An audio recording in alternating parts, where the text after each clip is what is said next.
বর রাজস্থানে চলে যাচ্ছে জন্য আমাকে তার আগেই ক্রিসমাসের কেকও খাইয়ে গেল। বর চলে যাচ্ছে রাজস্থানে আমাকে ছেড়ে, আমার মুখে এত হাসি কেন? চলুন তবে প্রথম থেকে ভিডিওটা শুরু করি। সকাল সকাল সমস্ত ব্যাগপত্র আমি রেডি করে নিয়েছি। একটা ছোট ট্রলি হয়েছে আর দুটো ব্যাগ হয়েছে। দুপুর 1টা নাগাদ আমরা দুজন বেরিয়ে পড়েছি। না না, এখন আমার বর যাচ্ছে না, এখন আমরা দুজন যাচ্ছি অন্য একটা কাজে। আসলে একটু জীবকে যাব, ব্যারাকপুরের জীবকে আমার একটা দরকার আছে। তবুও ও যেহেতু সন্ধ্যার দিকে বেরিয়ে যাবে, তাই একবারেই বেরিয়েছি। যদি দেখি আমাদের কাজটা একটু লেটে কমপ্লিট হচ্ছে, তাহলে ওই দিক থেকেই ব্যারাকপুর হয়ে আমরা শিয়ালদায় চলে যাব। আর আমার দেওর ব্যাগপত্র সবকিছু নিয়ে চলে যাবে শিয়ালদায়। সেখান থেকেই ও ট্রেনে উঠে চলে যাবে। এমনিতে আমার বরের কাঁধের ব্যাগটা ও নিয়েছে সাথে করে, আর দুটো ব্যাগ থাকলো সেই দুটোই আমার দেওর নেবে। আর আমার হাতে রয়েছে ডক্টর দেখানোর সেই ব্যাগটা। তো আমরা চলে এসেছি জীবকের সামনে। মানে এখান থেকে পায়ে হাঁটা 2 মিনিটের রাস্তা। তো ভেতরে গিয়ে তো কোনো ভিডিও ক্লিপ নিতে পারবো না, তাই বাইরে থেকে যেটুকুনি করতে পারি আর কি। এখন ভেতরে ঢুকবো, বাইরে এসে আবার কথা হবে। ডক্টর দেখিয়ে বাইরে চলে এসেছি। এই ভিডিওটা হলো 23 তারিখের ভিডিও। তো আমার বর চলে গেছিল 23 তারিখে, আর ক্রিসমাস হলো 25 তারিখে। তাই ও বলল চলো তোমাকে আমি কেক খাইয়ে যাই। তো এই দোকানে সুন্দর সুন্দর কেক ছিল, তবে ভীষণ দাম নিচ্ছিল। তাই ভাবলাম অরুণ আইসক্রিম যেহেতু আছে, তাহলে আমি অরুণ আইসক্রিমই খাবো। আর হাসির ব্যাপার হলো, আগে 2বার কলকাতায় এসে আমার বর একবার এনে দিয়েছে, আমার দেওর একবার অরুণ আইসক্রিম এনে দিয়েছে। তবে ওই খাওয়া আর হয়নি। ফ্রিজে রেখে দিই, পরে কেউ খেয়ে নেয়, না হলে গলে যায়, তারপর ফেলে দিই।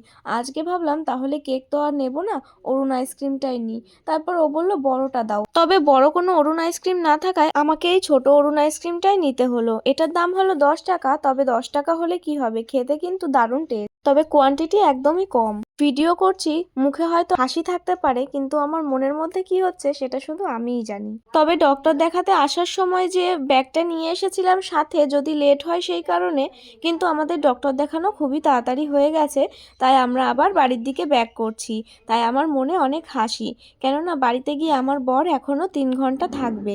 এখন বাজে ওই 4:30 কি 5টা নাগাদ, আর 8টার দিকে ও বেরোবে। আর সকাল থেকে আমি একমাত্র আলু সিদ্ধই খেয়েছি ওই 9:30 নাগাদ, তারপরে আর কিচ্ছুই খাইনি, শুধু জল খেয়েছি। সে কারণে ও বলল চলো বাড়িতে ফেরার আগে, তুমি তো সারাদিন কিছু খাওনি, তাহলে বিরিয়ানি খাইয়ে নিয়ে যাই।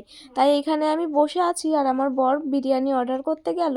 ও বলল ও খাবে না, ও শুধু আমাকেই খেতে বলল। তাই জন্য 1 প্লেট বিরিয়ানি অর্ডার করেছিল।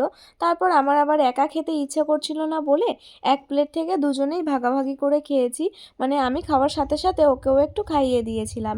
এই তো বিরিয়ানিও চলে এসেছে, আর বিরিয়ানি হলো আমার সবথেকে ফেভারিট খাবার, তাই মুখে একটা অন্যরকমই এক্সপ্রেশন। এখন বিরিয়ানি খেয়ে বাড়ির দিকে ফিরবো। আর এই দোকানে অনেক ক্রিসমাসের অনেক কেক ছিল। তো বর যাওয়ার আগে বললোই কেক খাইয়ে যাবে, তাই এখান থেকে একটা কেক নিয়ে নিলাম। বাড়িতে গিয়ে সেই কেক খাওয়াখাই করে আর কিছুটা সময় কাটিয়ে এখন আবার বেরিয়ে পড়েছি শিয়ালদায় যাওয়ার উদ্দেশ্যে। আমি আর আমার বর এদিক থেকে যাচ্ছি, ছোট্টও কিছু খাবার নিয়ে শিয়ালদায় পৌঁছে যাবে। তারপর বাজারে আবার একটু নেমে এখান থেকে নিয়ে নিলাম একটা ফিশ ফ্রাই, আর ফিশ ফ্রাইটা দুজনে মিলে খেয়ে নিলাম। আর এইবার আমার বর শিয়ালদায় যাচ্ছিল ব্যারাকপুর হয়ে। তো তাই ব্যারাকপুর স্টেশনের কাছে অনেক ফুচকার দোকান ছিল। ভাবলাম ফুচকা খাবো, তবে ফুচকার দোকানে গিয়ে দেখি 20 টাকায় 7টা ফুচকা। ও আমাকে বলেছিল খেতে, তবে আমার এত দাম শুনে আর মন চাইলো না ফুচকা খেতে।